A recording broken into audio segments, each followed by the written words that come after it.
All right, let's dive deep into the mind of a champion today. Sounds good. We're taking a look at Lewis Hamilton's first ever podcast interview. Oh, wow. It's really fascinating to hear him reflecting on his journey. In his own words. Yeah, That's always so interesting. it is. To get that perspective. And he's unpacking a lot here, like his thoughts on success and resilience and purpose.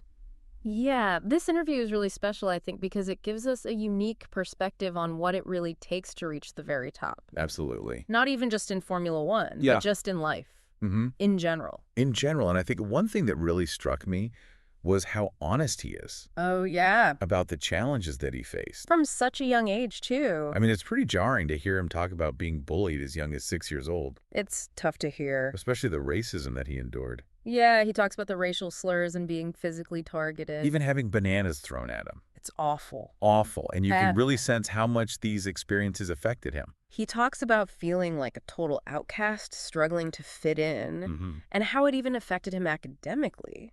Yeah, and it really highlights just how insidious prejudice can be Absolutely. and how it can really permeate even seemingly structured environments, Yeah, like schools, like schools. which should be safe spaces. Yeah, it's Yeah. heartbreaking, honestly.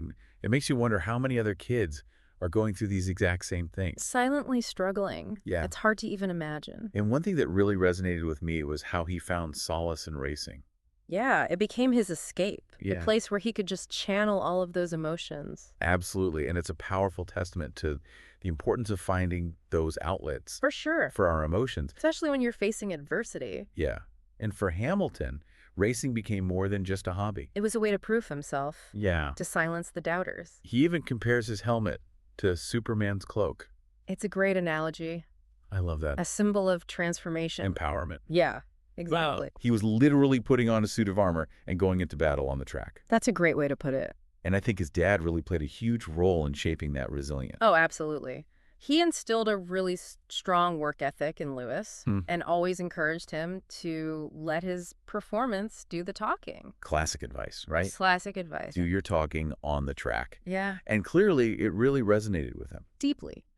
But it is interesting how his approach evolved over time. It did. You know, he went from channeling his emotions into his driving to becoming a very vocal advocate for change. Especially after George Floyd's murder in 2020. Yeah, that right. seemed to be a real turning point. Absolutely. Sure. He talks about feeling this deep sense of responsibility To use his platform. to speak out against racial injustice. Yeah, to push for greater diversity and inclusion, And he talks about this urge he felt to take a knee during a race which has become such a powerful symbol of protest. against racial inequality. And what's so striking is that he did it without even telling his team. That's incredible. It was a purely instinctive act. Driven by his convictions. Exactly. And I think that speaks volumes about his commitment to his values. It shows a willingness to really take a stand, Yeah, even when it could be uncomfortable or controversial. for sure. Yeah. And I think that marks a shift in his understanding of success, too. Yeah, a realization that it's not just about winning anymore. It's about using your influence Mhm.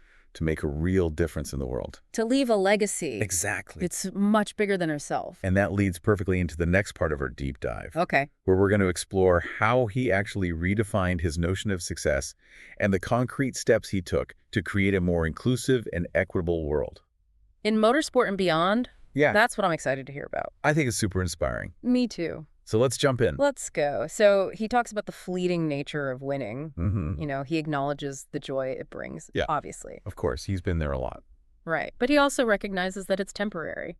Yeah, the moment on the podium fades. It does. And then way. Exactly. Yeah, I think he had a real aha moment He did. where he realized that true fulfillment comes from something more enduring, a purpose beyond himself. Exactly. Like he had this incredible platform Yeah, and he wanted to use it to create meaningful change, yeah. particularly in the realm of diversity and inclusion. Mm-hmm.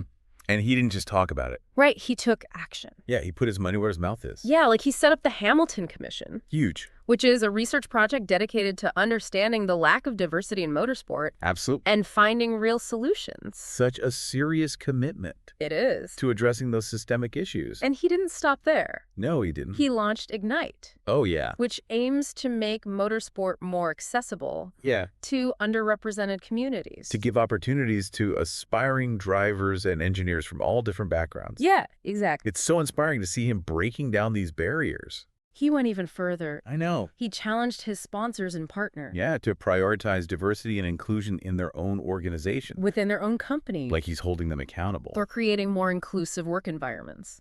And I think this is such an important point. It is. That he recognized real change requires everyone. Yeah, a multi-pronged approach. Yeah, it's not just about individual efforts. It's about changing the system. The systems and structures that are perpetuating inequality. Exactly. And he wasn't afraid to have these tough conversations. Even with his own team. Even with his boss. He challenged his boss to imagine what it would be like to be the only white person in a room full of people of color. To really push for some empathy and understanding. Yeah, and I think it's so powerful. I do too. How he uses his own experience. To shed light on those systemic biases. Exactly. And it's important to note, he didn't just complain. Right. He actually worked with his team. To implement real change. Concrete changes. Like he pushed for and got diversity and inclusion training for the whole team.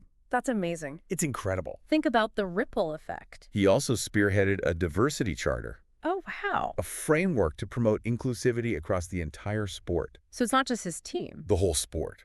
That's awesome. I think it's really fascinating that he understood that change needs to be embedded in the sport itself. Yeah, create a new normal. Yeah, where diversity isn't just checking a box. It's part of the culture. Yeah, it's about creating a sense of belonging. Where everyone feels valued. Respected, regardless of background. And that's where his inner strength really shines. Yeah. Because this commitment to diversity and inclusion Takes courage. takes resilience. And a willingness to challenge the status quo. He's a leader. He is. For change in the sport. And let's not forget, Right. He's doing all of this while still competing at the highest level. Of motorsport.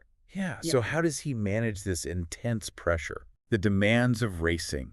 Yeah. And this commitment to social change. Yeah, that's a great question. Well, that's what we're going to find out in the final part of our deep dive. Okay, I'm ready. We'll explore the tools and practices that he uses to stay focused and grounded and resilient. I can't wait to hear about it. So how does he do it? It's pretty amazing, right? Yeah. He talks about mental fortitude Mm-hmm. being so important And the practices he uses. to stay centered. I was really struck by his emphasis on self-talk. Oh, yeah. Intentional self-talk. And affirmations. Yes. He's really deliberate. About cultivating a positive mindset. Choosing his thoughts carefully. Focusing on what he can control. It's a good reminder, I think, for all of us. Well, for sure. That even someone at his level Yeah. struggles with self-doubt Of course. and insecurity. Absolutely. Everyone does. But he's learned to manage those thoughts. Not let them take over. Right? He's got the tools. Yeah. And he's a big advocate for yoga and meditation. That's so interesting. It is. I feel like we're hearing that more and more Yeah. with people in these high-pressure positions. Yeah, he talks about finding stillness Yeah. amidst chaos. Cultivating self-awareness. Mm-hmm. Learning to manage stress through these practices. I think it really speaks to their effectiveness. Yeah. For focus, Focus. emotional regulation, And regulation. well-being Well-being. in general. And he also talks about the importance of being vulnerable, Yeah. Asking for help. seeking support. Leaning on others when you need to. Yeah. I find that so refreshing Yeah. to hear someone at his level Yeah. talk about vulnerability so openly. Because it challenges that image of, The tough guy. the stoic champion who never breaks. Right. It's like he's showing us that true strength comes from embracing Your humanity our man, imperfections. and our need for connection. Yeah, absolutely. And he talks about decluttering his life, Oh, interesting. physically and mentally. Both. Yeah, he made a conscious effort to prioritize experiences. Over possessions. Yeah. It's a good one. It's a great reminder that true happiness comes from those connections But and living in alignment with your values. Yeah. And I think it's great he finds joy in those simple things. like surfing. Surfing, He talks about it as a way to recharge, reconnect with himself. to just get away from it all. So I think what we can take away from all of this Yeah, what's the big takeaway? is that success is not a straight line. That's It's about embracing those challenges learning from setbacks and constantly striving to be better. to keep growing. Yeah. And it's about finding your purpose Using your platform for good, to make a difference no matter how big or small that platform is. and cultivating that inner strength That resilience. and the commitment to your values. He leaves us with a thought-provoking question, too. Yeah, he does.